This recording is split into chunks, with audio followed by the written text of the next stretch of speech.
Hello everyone, welcome back to my YouTube channel. इस video में देखेंगे ज्ञान बिंदु जीएस एकेडमी का बिहार दरोगा मेंस एग्जाम के लिए प्रैक्टिस सेट नंबर 9 20 तक ही प्रैक्टिस सेट इसका करवाने वाली हूं। उसके बाद नैनो पब्लिकेशन को भी कंप्लीट करेंगे रेगुलर रूप में।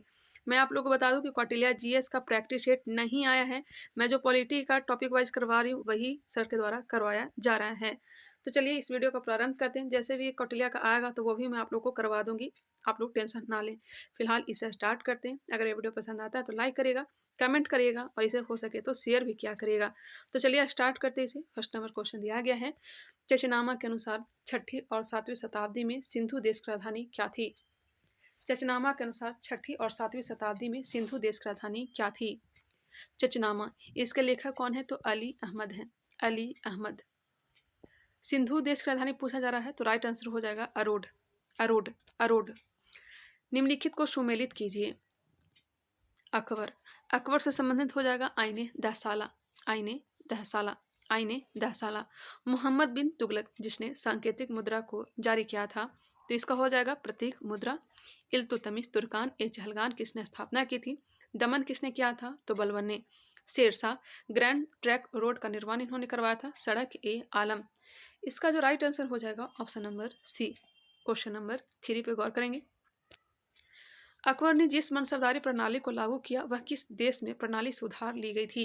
कई बार प्रैक्टिस सेट में आज भी चुका है। आंसर हो जाएगा डी, मंगोलिया। अकबर ने जिस मनसबदारी प्रणाली को लागू किया वह किस देश में प्रणाली से उधार ली गई थी? मंगोलिया से।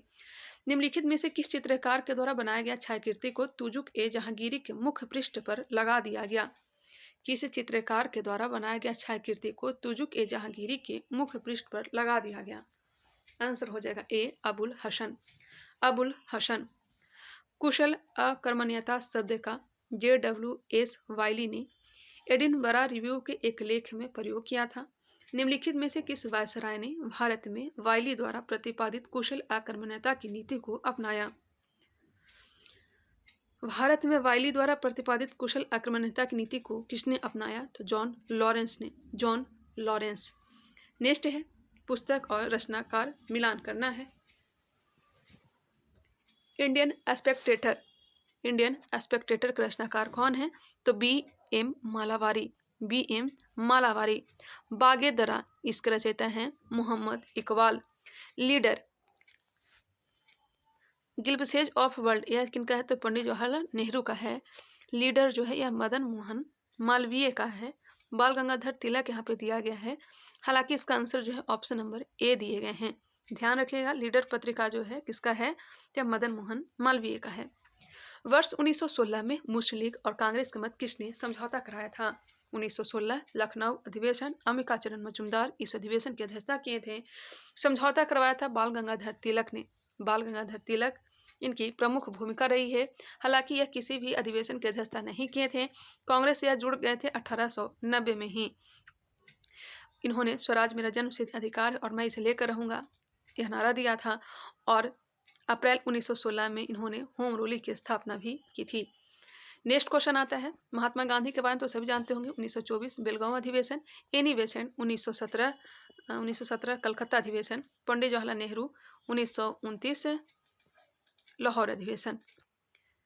निम्नलिखित में से किसने क्रिप्स प्रस्ताव पर टिप्पणी करते हुए कहा कि क्रिप्स योजना को स्वीकार करना भारत को अनिश्चित खंडों में विभाजित करने के लिए मार्ग प्रशस्त करना था?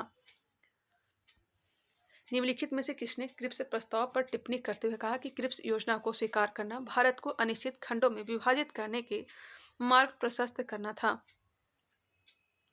इसका right answer option number B, Pandit Jawaharlal Nehru. ब्रिटिशकालीन भारत में सैडलर आयोग का गठन किस उद्देश्य से किया गया था?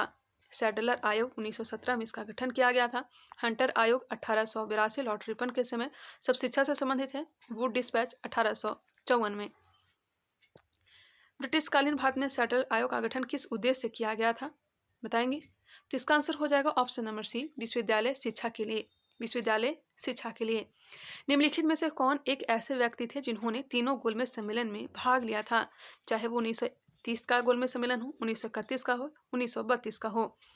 तीनों अधिवेशन में भाग लिया था कौन? तो भीमराव अंबेडकर, तेज बहादुर सप्रू।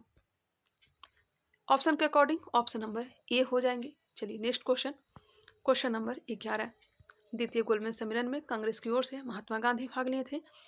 प्रथम विश्व युद्ध में केंद्रीय शक्तियों के अंतर्गत निम्नलिखित में से कौन शामिल था? प्रथम विश्व युद्ध में केंद्रीय शक्तियों के अंतर्गत निम्नलिखित में से कौन शामिल था? बुल्गारिया। मीन कैंप निम्नलिखित में से किसकी रचना है? मीन कैंप निम्नलिखित में से किसकी रचना है? हिटलर की। निम्नलिखित को सुमेलित कीजिए। पुस्तक और रचनाकार दिया गया है। महावीर रचित भवभूति, महावीर रचित भवभूति, मैथिली कल्याण, हस्तिमल, चढ़ कौशिक, क्षमेश्वर, प्रबंध चिंतामणि, प्रभु चिंतामणि, मेरुतुंग, मेरुतुंग।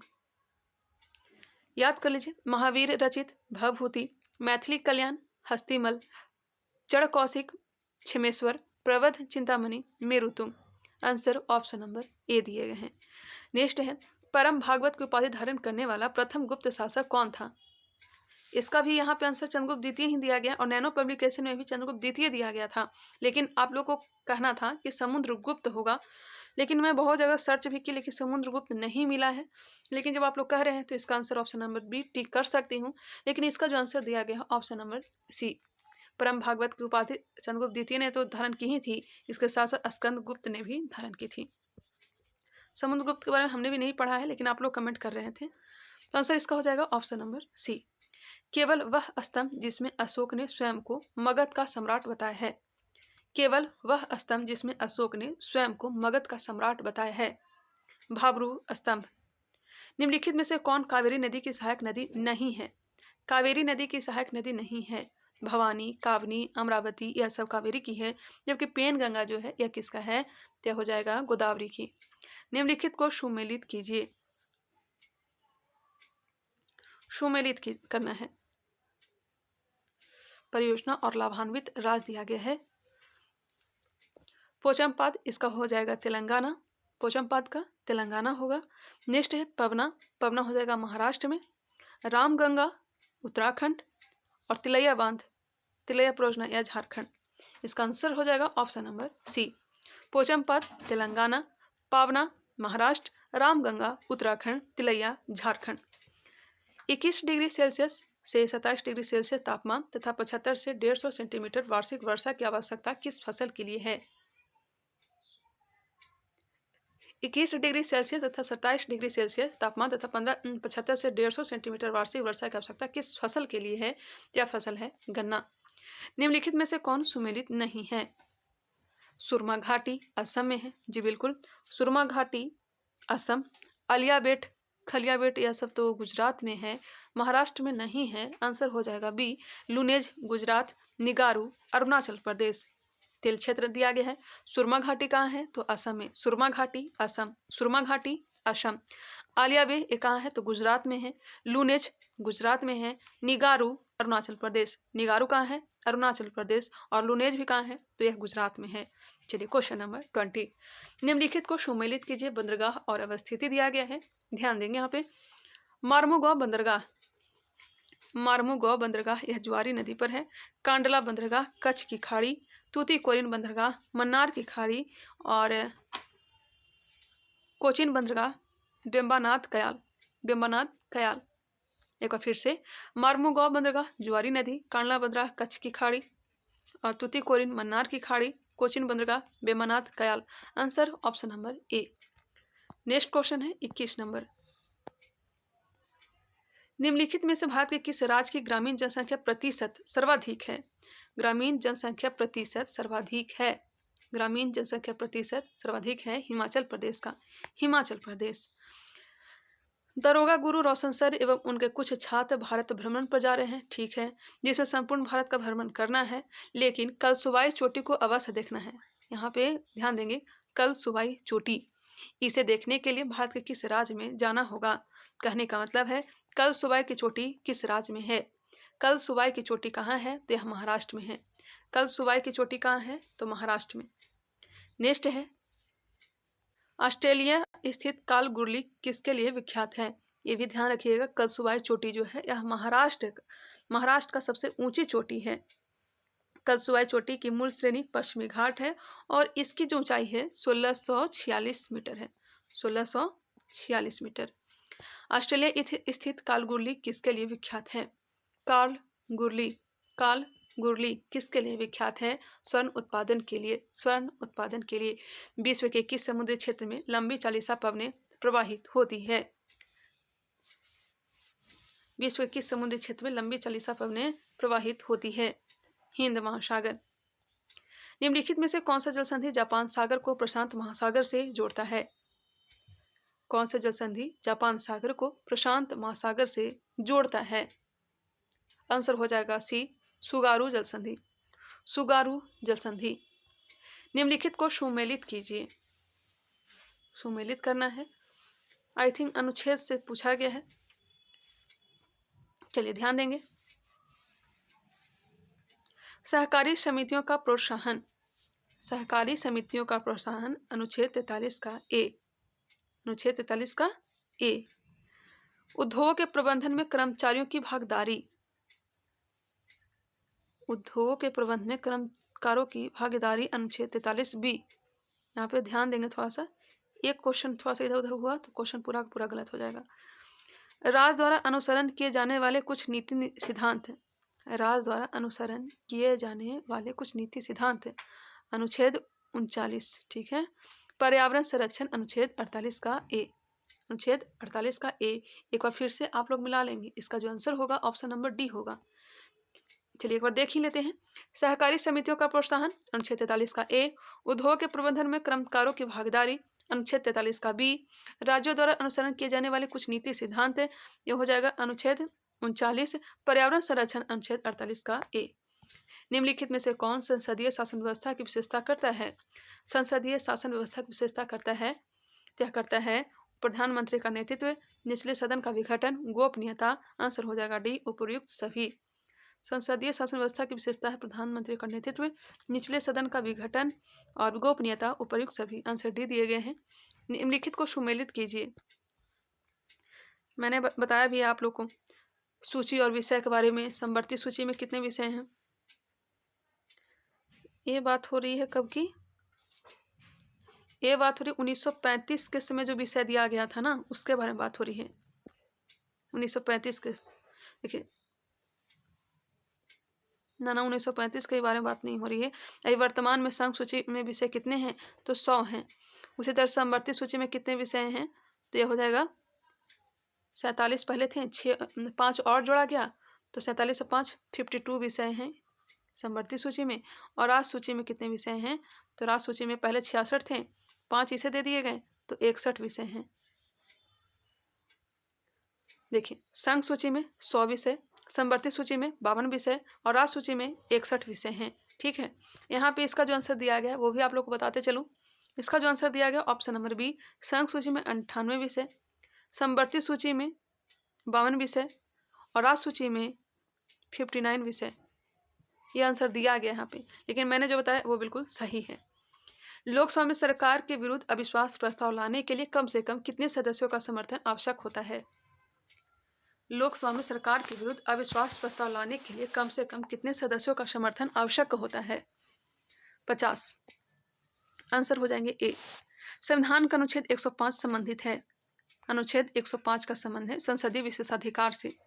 संसदीय विशेषाधिकार से संयुक्त बैठक तो होगा नहीं, क्योंकि इसका जो चर्चा किया गया है अनुच्छेद 108 में। वार्षिक वित्तीय विवरण भी नहीं होगा, क्योंकि इसका चर्चा है अनुच्छेद 112 से, राष्ट्रपति द्वारा जारी अध्यादेश या संबंधित अनुच्छेद 123 से। चलिए नेक्स्ट क्वेश्चन। जनजातीय सलाहकार परिषद में कितने सदस्य होते हैं? जनजातीय सलाहकार परिषद में कितने सदस्य होते हैं? 20। संविधान सभा की अंतिम बैठक कब हुई? संविधान सभा की अंतिम बैठक हुई थी 24 जनवरी 1950 को। 24 जनवरी 1950 को। समाज में समानता के होने का एक निहितार्थ यह है कि उसमें, समाज में समानता के होने का एक निहितार्थ यह है कि उसमें क्या? तो विशेषाधिकारों का अभाव है। विशेषाधिकारों का अभाव है। आंसर हो जाएंगे ए। 34 नंबर। भारतीय संविधान में कार्यपालिका और विधायिका के बीच संबंध का सिद्धांत किस देश के संविधान से प्रेरित है? भारतीय संविधान में कार्यपालिका और विधायिका के बीच संबंध का सिद्धांत किस देश के संविधान से प्रेरित है? ब्रिटेन। बंधुत्व का अर्थ है भाईचारे की भावना। भाईचारे की भावना। अंतर्राष्ट्रीय नागरिक उड्डयन संगठन का मुख्यालय कहाँ अवस्थित है? अंतर्राष्ट्रीय नागरिक उड्डयन संगठन का मुख्यालय कहाँ अवस्थित है? तो मॉन्ट्रियल में। आंसर हो जाएगा सी। नेक्स्ट क्वेश्चन है, राष्ट्रमंडल की स्थापना कब हुई? राष्ट्रमंडल की स्थापना कब हुई? 1926। राष्ट्रमंडल की स्थापना कब हुई? 1926 में। क्योडो निम्नलिखित में से किस देश की समाचार एजेंसी है? क्योडो निम्नलिखित में से किस देश की समाचार एजेंसी है? जापान की है। डबल नेल्सन शब्दावली किस खेल से संबंधित है? डबल नेल्सन शब्दावली किस खेल से संबंधित है? इसका राइट आंसर हो जाएगा ऑप्शन नंबर सी, कुश्ती।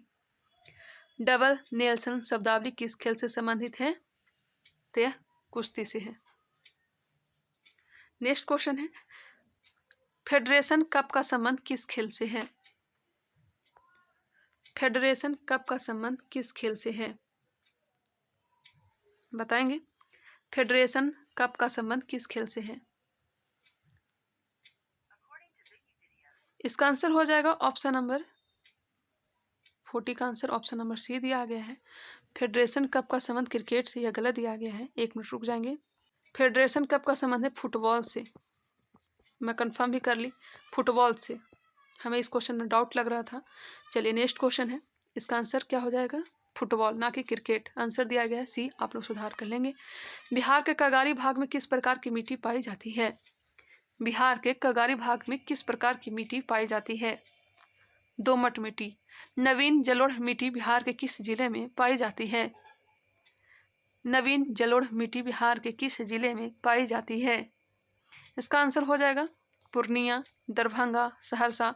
जहाँ से नदी होकर के गुजरेगी वहाँ पे जलोढ़ मिट्टी ही पाई जाएगी। उत्तरी भारत की बात हो रही है तो इसका आंसर हो जाएगा डी, जैसे कि गंगा नदी हो गया। Kahalgaon super thermal power Bihar के किस जिले में है? Kahalgaon super thermal power Bihar के किस जिले में है? तो यह है भागलपुर में। कहलगांव कहाँ है? तो भागलपुर। भारत के पहले डार्क स्काई पार्क का खिताब किस टाइगर रिजर्व को मिला? भारत के पहले डार्क स्काई पार्क का खिताब किस टाइगर रिजर्व को मिला? यह दिया गया है पेंच टाइगर रिजर्व। है कहाँ? तो यह हो जाएगा पेंच, कान्हा, पन्हा, यह सब तो हो जाएगा मध्य प्रदेश। हाँ, बांधवगढ़ ही कहाँ है? तो यह मध्य प्रदेश में ही है। हाल ही में सिक्योर आर्मी मोबाइल इकोसिस्टम संभव को किसने लॉन्च किया? हाल ही में सिक्योर आर्मी मोबाइल इकोसिस्टम संभव को किसने लॉन्च किया? इंडियन आर्मी ने। कार्यात्मक वित्त का सिद्धांत का प्रतिपादन किसके द्वारा किया गया? AP लर्नर के द्वारा। कार्यात्मक वित्त का सिद्धांत का प्रतिपादन किसके द्वारा किया गया? AP लर्नर के द्वारा। निम्नलिखित में से किस समिति ने कृषि जोतों पर कर लगाने की स्तुति की थी? कृषि जोतों पर कर लगाने की स्तुति की थी, किसने की थी? बताएंगे। आंसर हो जाएगा ए, राज समिति। किस समिति ने कृषि जोतों पर कर लगाने की संस्तुति की थी? राज समिति। जवाहर ग्राम समृद्धि योजना का शुरुआत कब किया गया? जवाहर ग्राम समृद्धि योजना की शुरुआत कब किया गया? 1999 में, 1999 में। ग्राम समृद्धि योजना 1999 बिल्कुल सही है। रिवर्स रेपो रेट में वृद्धि। रिवर्स रेपो रेट में वृद्धि करने से क्या होगा? तो तरलता घटती है। ऑप्शन नंबर बी बिल्कुल सही है। निम्नलिखित में से कौन सी मुद्राएं स्पेशल ड्राइंग राइट की पेटिका में आती है? कौन सी मुद्राएं जो है स्पेशल ड्राइंग राइट की पेटिका में आती है? USA का डॉलर, जापानी का येन, ब्रिटिश का पाउंड, चीन का युआन, यूरोपीय संघ का यूरो। कौन कौन सा देश का है? तो डॉलर USA का, जापान का येन, ब्रिटिश का पाउंड, चीन का युआन, यूरोपीय संघ का यूरो। उपयुक्त सभी हो जाएगा।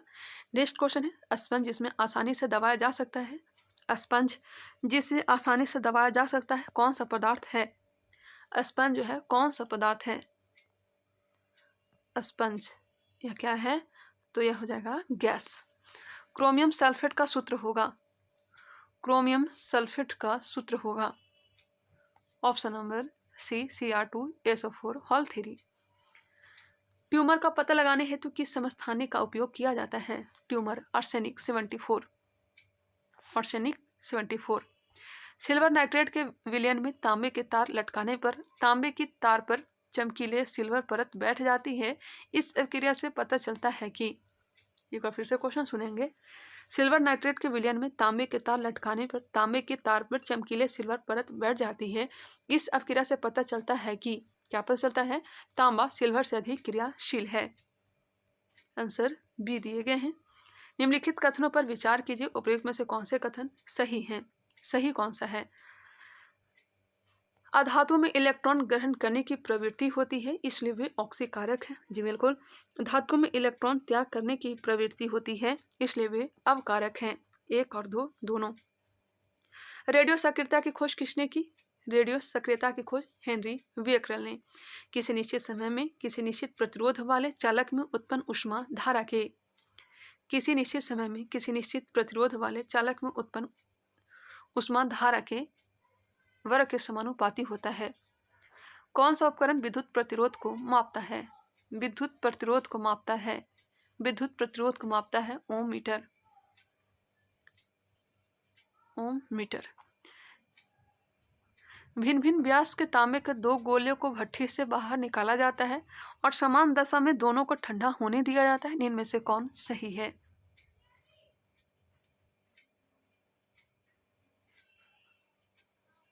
इसका राइट आंसर हो जाएगा ऑप्शन नंबर सी, दोनों गोला समान दर से ठंडा होगा।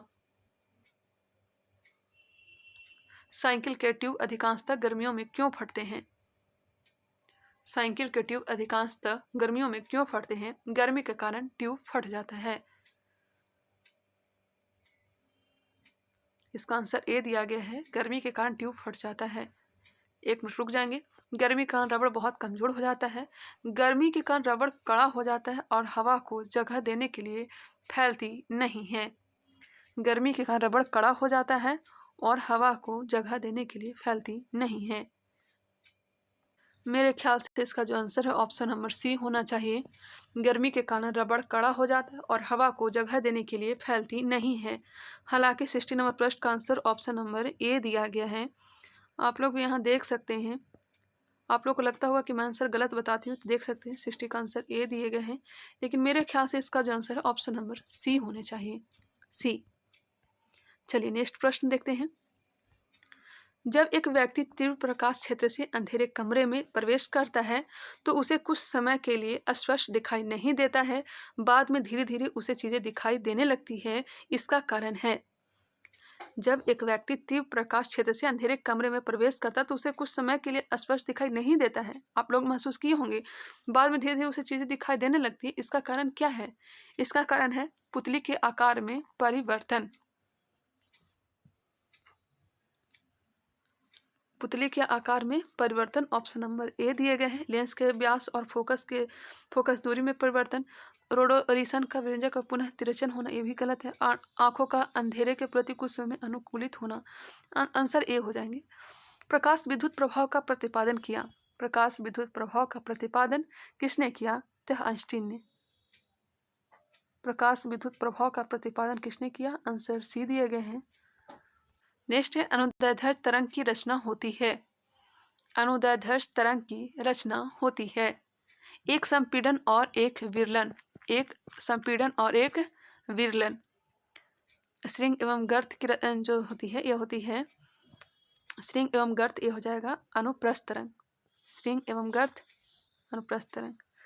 निम्नलिखित में से किस एक प्रकार की तरंग का प्रयोग रात्रि दृष्टि उपकरण में किया जाता है? रात्रि दृष्टि उपकरण में किया जाता है अवरक्त तरंग का। अवरक्त।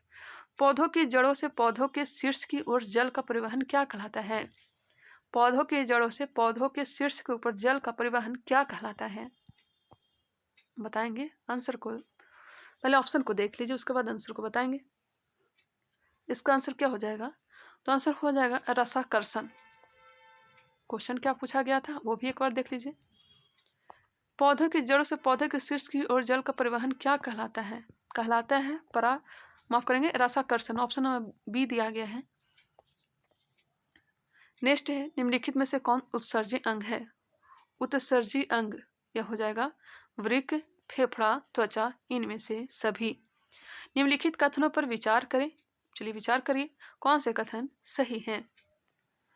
तने के जिस भाग में ऑक्सीजन हार्मोन अधिक होता है उधर वृद्धि अधिक होती है।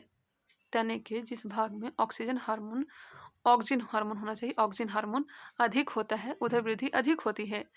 जड़ के जिस भाग में ऑक्सिन हार्मोन अधिक होता है उधर वृद्धि कम होती है। दोनों सही दिया गया, 1 और 2 दोनों। ऑक्सिजन कर लीजिए, ऑक्सीजन नहीं होगा, ऑक्सिजन होगा। कुछ महिलाओं के चेहरे पर बाल उग जाने के कारण हो सकते हैं। कुछ महिलाओं के देखते होंगे दाढ़ी मूंछ आ जाता है, चेहरे पर बाल उग जाने का कारण क्या है? तो यह है हार्मोन। अल्जाइमर रोग में मानव का कौन सा अंग प्रभावित होता है? अल्जाइमर रोग में मस्तिष्क। मेनिंजाइटिस रोग में मस्तिष्क। सेमल तथा कदम के पेड़ में परागण का माध्यम है। सेमल तथा कदम के पेड़ में परागण का माध्यम क्या है? तो हो जाएगा चमगादड़।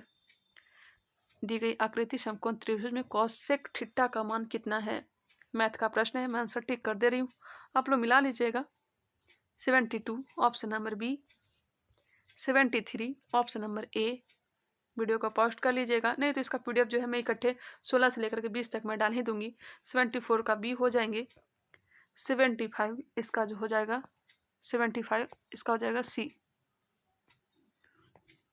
76 option number C, 77 option number C, 77 का option number C, 78 option number B, 79 option number D. 80 number प्रश्न, इसका right answer option number C. 81 trigonometry से दिया गया है, 81 का ए। 82 का भी ए हो जाएंगे, 82 का ए। 83 देख लीजिए, 83 का क्या होगा? ऑप्शन नंबर सी दिया गया है 83 का सी। 84 बी। 85 ऑप्शन नंबर डी, 85 का डी। 86 का ए हो जाएंगे, ए। 87 का होगा option number D, 3.1/7। 88 option number D दिया गया है, ए स्क्वायर प्लस बी स्क्वायर बटा ए स्क्वायर माइनस बी स्क्वायर। 89 का ए दिया गया 16/25। 91/2, 91 ऑप्शन नंबर डी, 91 का डी दिया गया है। 92 option number C, 93 B. 94 option number B, 94 का बी होगा। 95 option number A. 96 option number B. 97 देख लीजिए, 97 का ऑप्शन नंबर सी। 98 का डी होंगे। 99 ऑप्शन नंबर सी, 99 का सी। और लास्ट प्रश्न, इसका राइट आंसर ऑप्शन नंबर ए। तो चलिए, हमने 100 क्वेश्चन कंप्लीट कर लिया। आई होप ये वीडियो पसंद आया होगा। पसंद आया तो इसे लाइक करिएगा, चैनल को सब्सक्राइब करिएगा। आप लोग से रिक्वेस्ट है कि इसे शेयर भी किया करिएगा और कमेंट करके ज़रूर बताइएगा यह वीडियो आप लोग को कैसा लगा। मिलते हैं नेक्स्ट वीडियो में, तब तक के लिए धन्यवाद।